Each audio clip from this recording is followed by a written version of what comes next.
আজকে যে বাজি কারখানা মাননীয় মুখ্যমন্ত্রী বকটুই থেকে শুরু করে এগরা থেকে শুরু করে মহেশতলা থেকে শুরু করে উত্তর 24 পরগনা থেকে শুরু বহুবার পুলিশকে ওয়ার্নিং দিয়েছে, হচ্ছে না কেন? কারণ হচ্ছে গিয়ে বাজি যদি বাড়িও উড়ে যায় তখনও বলছে কিন্তু যে এটা হচ্ছে বাজি এটা বাজি হতে পারে না। কারণ আমি মহেশতলায় চাকরি করেছি ক্র্যাকার্স।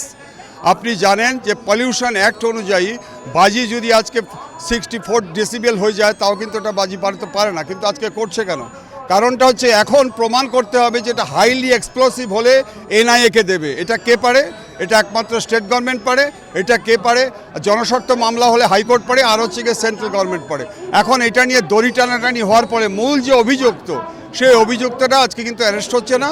এবং আমার মনে হচ্ছে যে কিছু সংখ্যক পুলিশ অফিসার যেমন ভালো কাজ করছে, কিন্তু আজকে যদি মূল আসামিকে অ্যারেস্ট না করতে পারে তাহলে ইন্ডাস্ট্রি যেটা বলছেন বাজি কারখানা তো ইন্ডাস্ট্রি। অতএব এই ক্ষেত্রে আমার মনে হচ্ছে যে মূল আসামিদের অ্যারেস্ট না করে প্রপার এক সেকশন যদি না হয়, ইমপ্লিমেন্টেশন অফ ল যদি ঠিক মতো না হয়, তাহলে কিন্তু এ ধরনের ঘটনা আরও দীর্ঘদিন ধরে মুখ্যমন্ত্রী যখন আজকে পুলিশকে বলছে কেন হচ্ছে না, এই ঘটনা কিন্তু ঘটতেই থাকবে।